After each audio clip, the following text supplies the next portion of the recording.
1 કલાક પહેલાંનું આ દ્રશ્ય મને બરાબર યાદ છે. પંખા વગર, ભૂખ્યા પેટે અને નરમ પથારી વિના પણ જે લોકો નિરાતની ઊંઘ કરી શકે, તેઓને દુનિયાનું કોઈ દુઃખ હરાવી નથી શકતું. હું તરત જ બજારમાંથી પંખો લાવી, ત્યારે દાદી જાગીને પરસેવો લૂછતા ઘરના ઉંબરે બેઠા હતા. હું સરપ્રાઈઝ સાથે અંદર ગઈ, એવી આશામાં કે આજે તેઓને નિરાતની ઊંઘ મળશે. પણ જીવન ક્યારેય આપણા પ્લાન પ્રમાણે ચાલે છે ખરા?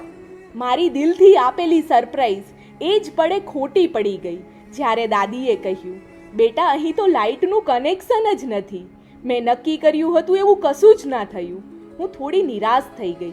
ત્યાં તો દાદી ફરી બોલ્યા, પંખો ના ચાલે તો શું થયું? એ બહાને તું તો મને મળવા આવી. એમણે પંખાના બોક્સ તરફ જોયું અને કહ્યું, હું ખાલી જોઉં તો ખરા કે પંખો કેવો છે. મેં હળવેથી બોક્સ ખોલી પંખો તેમના હાથમાં આપ્યો. જાણે દુઃખથી ભરેલો એ હાથ હવે શીતળ પવન પકડવા તૈયાર હોય.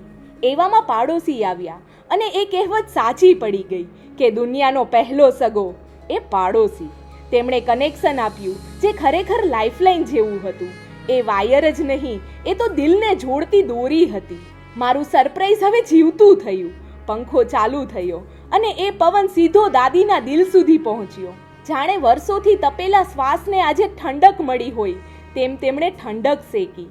ગયા વખતે હું સાડી લાવી હતી, ત્યારે તેમણે કહ્યું હતું કે મને તો સાવ સાદા કપડાં જોઈએ. ત્યારે મને સમજાયું કે ભવ્ય કરતાં વધુ કિંમતી છે આરામદાયક. એમની સ્માઇલ જે જીવન જીવવાની ઈચ્છા બતાવે છે, પણ સ્થિતિ કહે છે કે કાલનું મોત લખ્યું હોય તો એ આજે આવી જાય. દુખતા હાથ કરતાં હવે હાથોની લકીરોનું દુઃખ મોટું લાગે છે.